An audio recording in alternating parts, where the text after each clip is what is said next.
Thanks for tuning in to this episode of LES Energy Ideas. I'm your host, Mary Jane Bruce. In today's program, we'll learn simple ways to save on our winter energy bills. And then we'll be joined by LES's Chief Financial Officer to discuss the ins and outs of the LES 2016 budget and rates.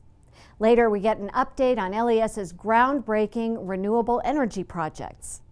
We'll conclude today's program with details about LES's Future Operations Center in Southeast Lincoln. Please stay tuned. We'll be right back after this brief message.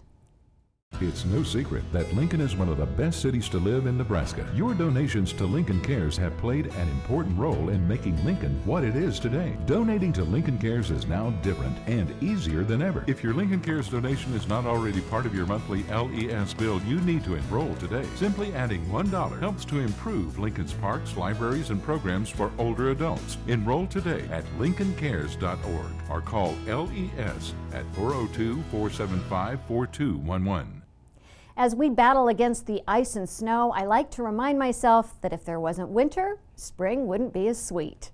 Here are 10 simple tips to help keep you comfortable, but also save you money this season. To warm up without turning up the thermostat, layer up with a thick sweater and socks, and keep comfy blankets handy.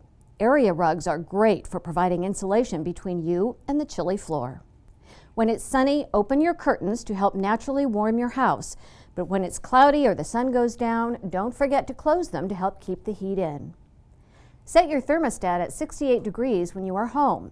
Each degree you lower your thermostat setting can save you 3 to 5% on heating costs. Have your heating system cleaned and checked by a heating and cooling professional annually. This ensures good performance and extends equipment life. Clean or replace furnace filters once a month. A dirty filter reduces your system's efficiency, increases your heating and cooling costs, and shortens the life of your equipment.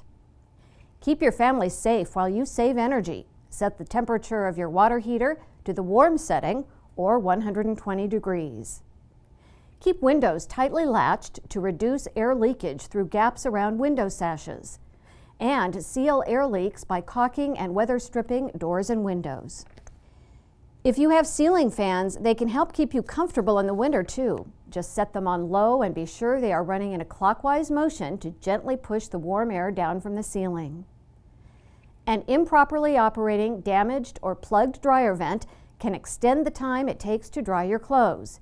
Periodically check and clean the dryer's exhaust and vent system to ensure it is free of lint and not a fire hazard. We've got one more money-saving tip for you, so don't go away. And when we return, we will visit with LES Vice President of Financial Services and CFO to learn what adjustments our utility is making to ensure a bright future. We'll be right back. Here's another money-saving tip from Lincoln Electric System. Hi, this is Ryan with Save Money, Saving Energy, brought to you by Lincoln Electric System. And I'm here with Jay Stoa, LES Energy Services representative. And we are here at the family fireplace, where I like to be every Christmas to wait for Santa, of course. But I always seem to miss him. I fall asleep or something. I don't know. I'm going to get him this year. Anyway, also in the wintertime, you might light a fire in the fireplace, have a nice cozy evening at home. But when the fire is out, we're going to talk about today what to do with the damper. So my first question to you, Jay, is what is a damper? Well, a damper is used on any fireplace or chimney. So what the damper is going to do when you do have your fire going... Is it up here? It is up there. Santa, watch out for the damper. Okay. Is the damper open or closed? It looks like it is open right now. Okay, so when the fire is completely out, you want to close that damper. Close it, okay. What that's going to do is you're going to eliminate any heat loss that would be going through here. Good, so you're going to put a damper on it. Yes. That's where we get that from, great. And what is that going to do for our savings? Well, just think about if in the middle of the winter, would you keep your window open in the middle of the winter? I might, don't judge me, I don't know. It's probably not a good idea. Okay. So having that damper open is going to act just like a 48-inch window, so you're losing all the heat through the chimney. That's no good, okay. No. Is there anything else we can do besides keeping that damper closed? Well, on this particular fireplace, we do have a glass door here. Ooh. Need some oil. Yep, exactly. So with a closed glass door here, you're going to reduce any other potential of heat loss going through the chimney or through the fireplace. Great, and that's going to keep your savings from going up in smoke. I just made that up right now. That's very nice. Good, right? Very nice. You're getting there. All right, well, visit us at les.com for more money and energy saving tips like this one. I'm Ryan, he's Jay, and remember, if I can do it, you can certainly do it. Thanks a lot. See you next time.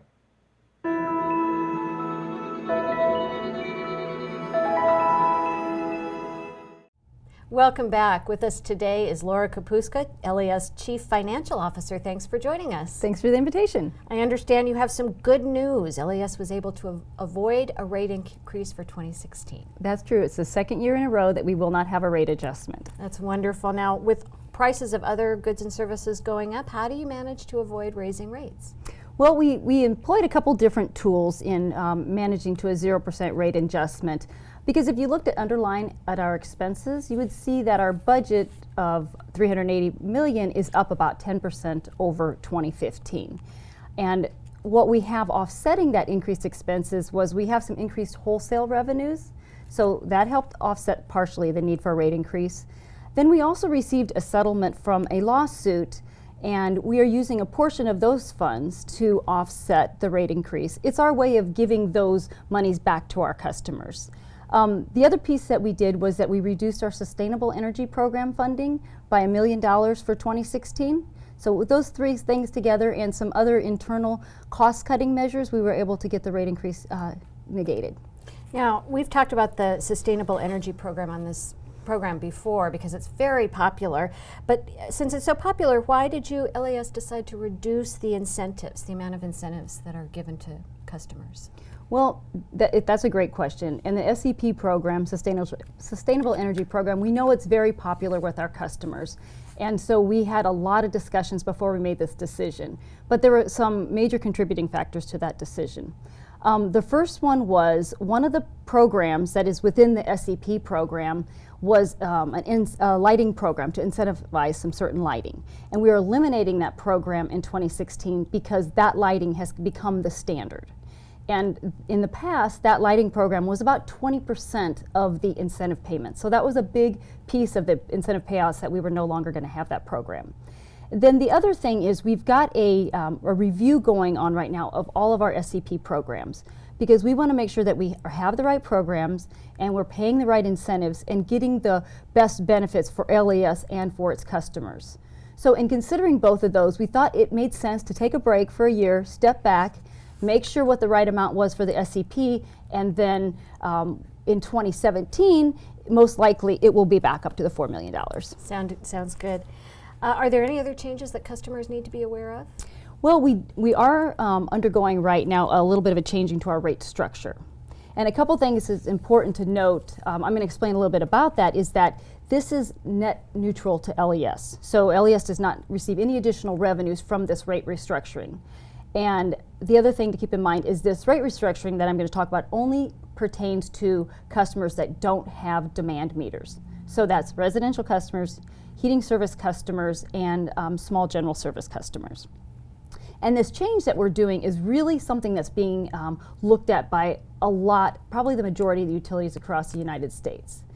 And in a nutshell, what we're doing is we're looking at the fixed costs that we have for our system, for running our utility. And those fixed costs are things like maintaining our plants, paying our principal interest on our debt, paying our payroll to our employees, those type of costs that don't change regardless of how much energy people use. We call those our fixed costs.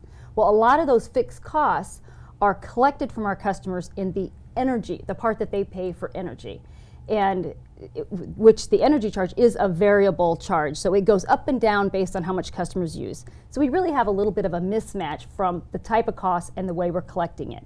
So what we've begun to do in 2016, and will take many years to complete, is begin moving some of those fixed costs, like for substations and distribution plants, and moving them over into the fixed portion of the bill.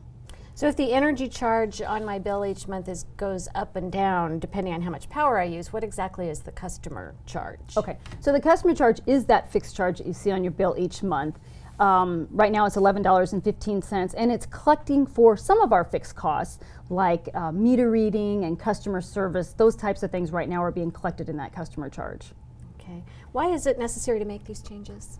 The real reason that we need to do this is because we need to make sure that we collect the revenues to pay these fixed costs. And we really want to make sure also that the people that the customers that are causing the costs are the ones that are paying the cost. So it's really trying to make sure that we don't have one group subsidizing another group. It gets down to the principles of cost of service. Now, what kind of change can people expect? Is this pretty much of a minor change? It is a minor change, and we are, as I mentioned, stepping it in over a number of years because we want to do it gradually, give people a chance to adjust to this change. But what customers can expect is that in 2016, the customer charge will increase to $13.40, and then there's an offsetting reduction in the energy charge. So if you're an average or a high energy use customer, you're either going to see no change in your electric bill or you could see a slight decrease in it. If you are a very low user of energy, you could see a slight, maybe a dollar increase in your energy bill. Now, how do you respond to those who think, well, this is going to discourage customers from becoming energy efficient? Right. I'm glad you asked that question because that is one that we do get asked, and that is not at all the intention of what we are intending to do here. It's really getting to making sure that customers are paying the cost to serve them, and that we don't then have one group subsidizing another. And if you think about it, the energy charge is really the bigger portion of the bill. The customer charge, that $13.40, most of the times that's the small piece of the bill. And so they still have the opportunity to reduce their energy bill by using less energy. So turn off your lights. Keep Exactly. turning off your lights. Right. Good to hear. Did LES determine that any other changes should be made when you started to look at your rate structure? We didn't make a lot of other changes in 2016, but one of them we did was we eliminated what we called the summer conservation credit. Give you a little rundown on that. We put that conservation credit in place a number of years ago, and it was intended to really benefit our low-income customers. So if you used less than 10 kilowatt hours a month for an entire month in the summer, you got a $1.64 credit on your bill. Well, what we found was that credit was many times going to vacant buildings and empty garages and things like that, and was really not getting to our low-income customers. So what we did in 2016 was eliminated the energy conservation credit and took the portion of those funds that we felt were really going to low-income customers, and we moved them over to our energy assistance program, which we know does benefit low-income customers. That does make more sense as a way to lend a helping hand. And where can customers get more information? We have a wealth of information on les.com, and anything that can't be found there, give us a call or send us an email. All right. Thanks so much for joining us and sharing the information with us. Thank you again for the invitation. We're going to take a quick break, but stay tuned, and when we return, we'll get an update on LES's most recent renewable energy projects. But first, here's some information to keep in mind when severe weather is on the horizon.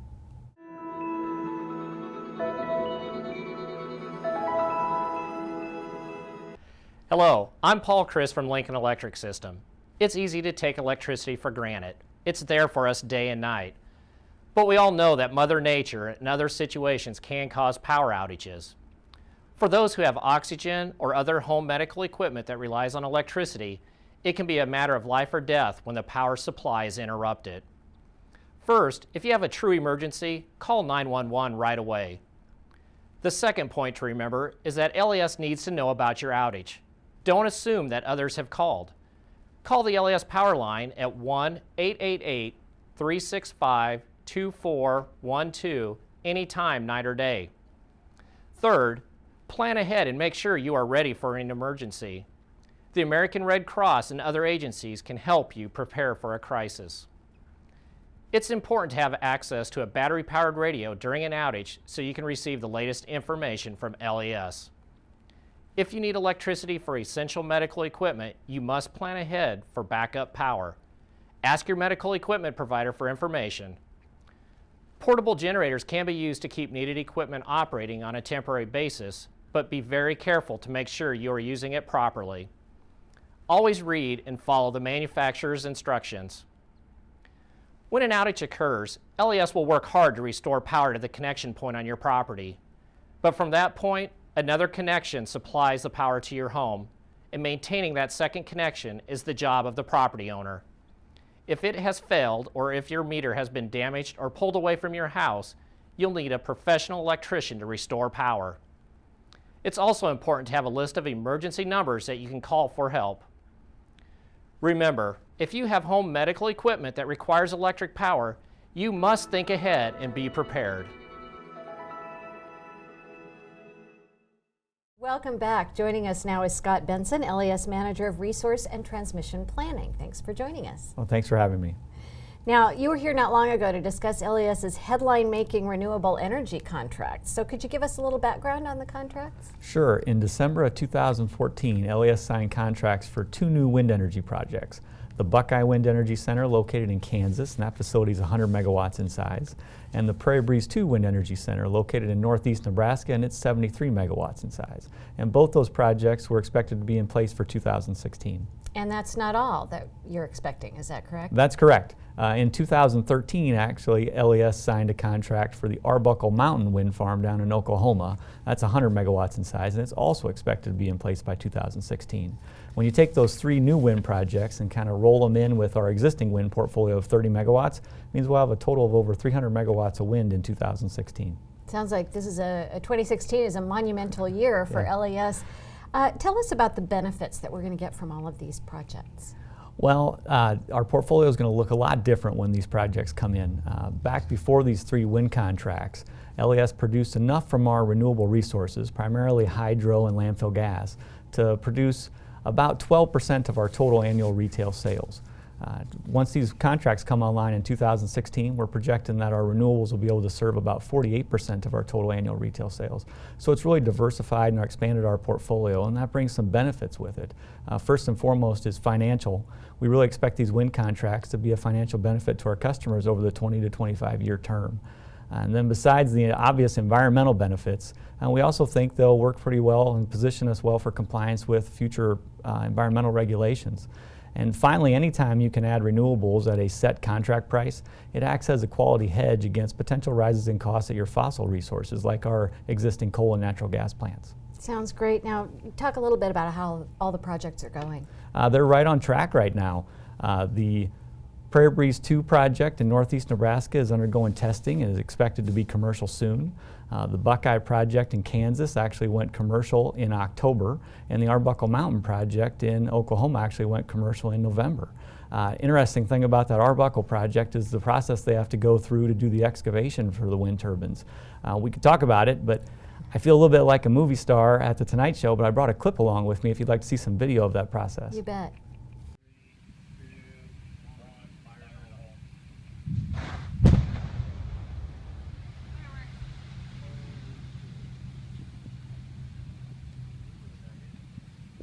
Wow, amazing. What happened there? Yeah, it turns out the Arbuckle Mountain Wind Farm is appropriately named because it's actually constructed right on top of the Arbuckle Mountain Range in Oklahoma. And because of that, there's only 1 to 2 foot of soil before you basically hit rock. So when they want to excavate to put in these wind turbines, they drill a series of holes around the area and set off liquid explosives to kind of blow the rock out of the way. And they come in and sweep it out and they're ready to start construction. It's a lot different than what we see in Nebraska or Kansas when you want to dig a hole, you basically just go in and dig a hole. And not something that that anyone thinks about when installing wind turbines.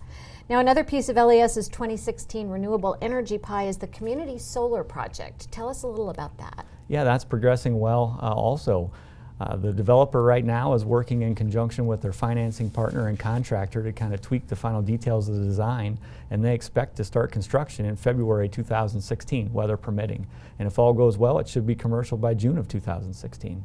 Okay, sounds great. Thanks for stopping in and telling us all about the exciting news that LES It was my has. pleasure. We're going to take a quick break, but don't go anywhere, because when we return, we'll hear about LES's future facility in Southeast Lincoln. Here's another money-saving tip from Lincoln Electric System.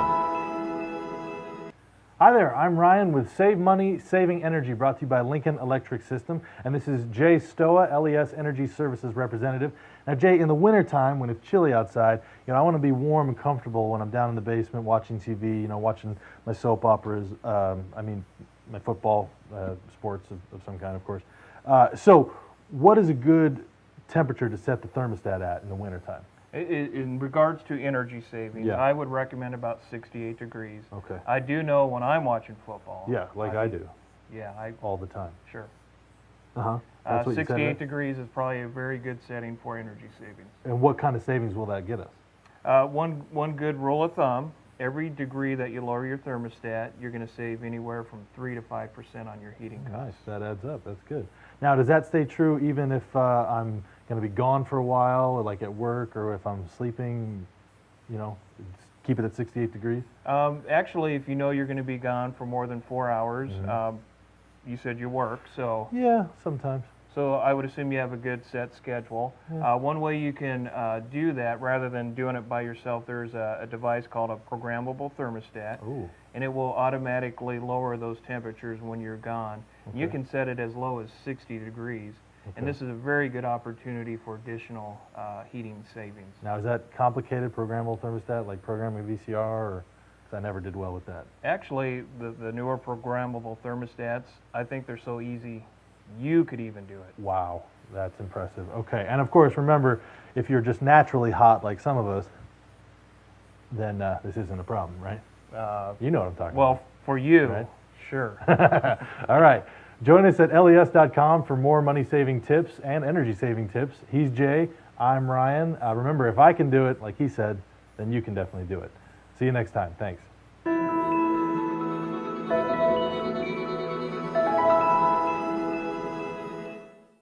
Welcome back to LES Energy Ideas. As many of us can attest to, Lincoln has really changed over the past few decades. Even during tough economic times, our community has grown. LES Facilities Operation Manager JD Linscott is here today to discuss just one more thing LES is doing to prepare for the continued expansion of Lincoln and the other communities it serves. Thanks for joining us. Thank you. I'm glad to be here. Now, I know LES is building a second service center that's similar to the one located at 27th and Cornhusker. Share with us a few of the reasons why this service center is necessary. Yes, there are a number of reasons why we need to build this second service center, but I want to really focus on three main ones. It's risk, growth, and response time.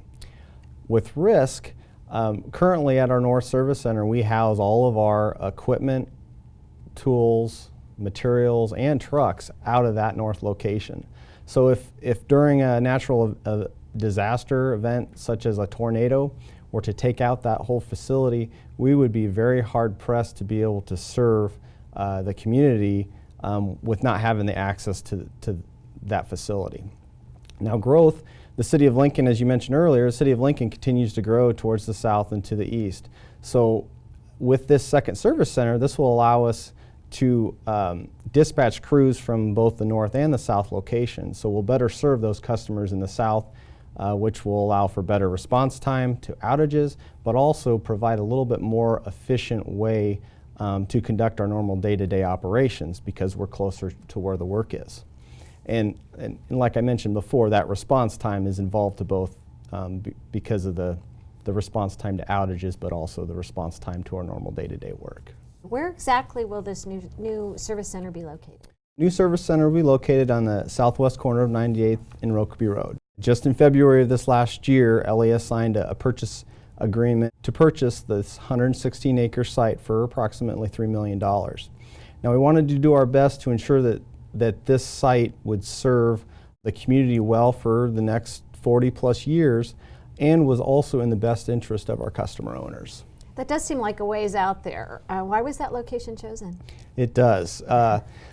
It was chosen for a number of reasons. This southeast quadrant of the city, like I mentioned before, that's where the city continues to grow. And so it allows us to better serve our customers in this area.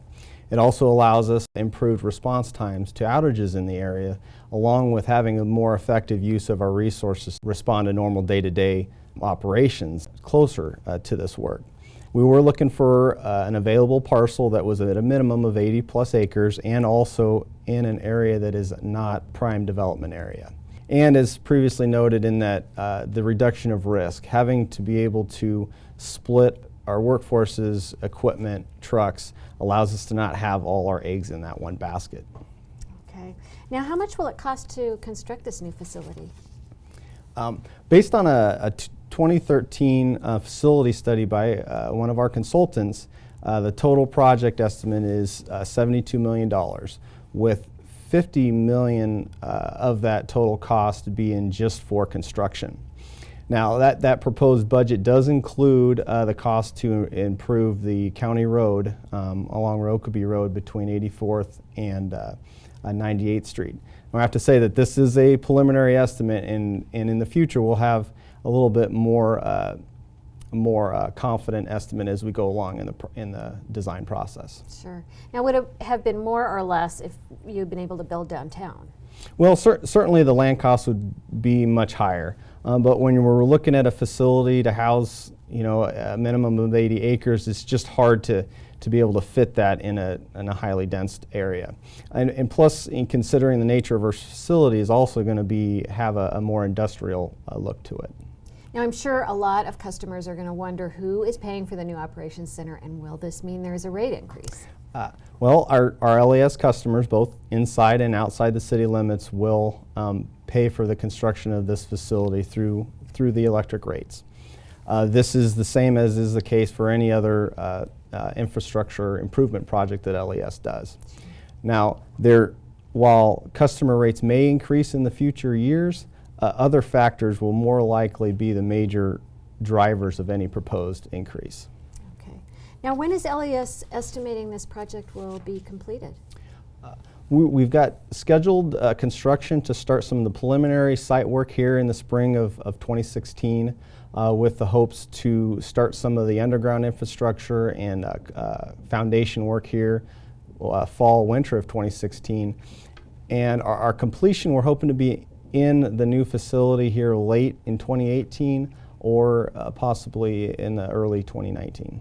So, JD, what happens to that downtown LES building? Well, LES will formally surplus the 6-story downtown building. Money from the sale of this building will go towards to offset some of the costs of this site construction.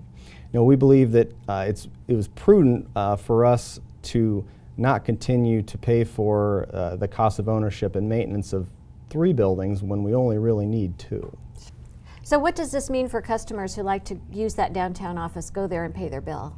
Well, we still plan to have a downtown presence. LES still plans to either lease a small section of our existing space to house that bill-taking functions of our business, or we will lease a different location, but it will still remain downtown. Still have a presence there.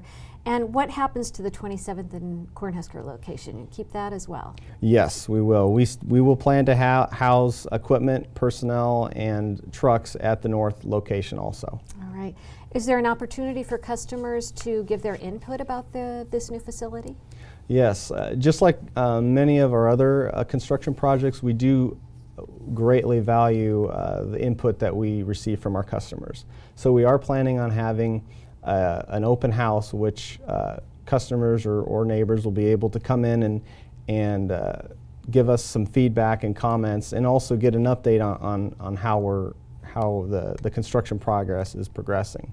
We also have the project listed on our construction projects page on the les.com website, and we'll continue to update that site as we continue throughout the progress. All right, a lot more information to come, so we'll stay tuned, and we're looking forward to having you come back and tell us about the project and how it's going. Great, thank you. Thanks for joining us. Well, that does it for another episode of LES Energy Ideas. Thanks to our guests, and thank you for watching. This program continues to air through February and can be viewed anytime online at les.com or the city's website at 5 City TV. See you next time.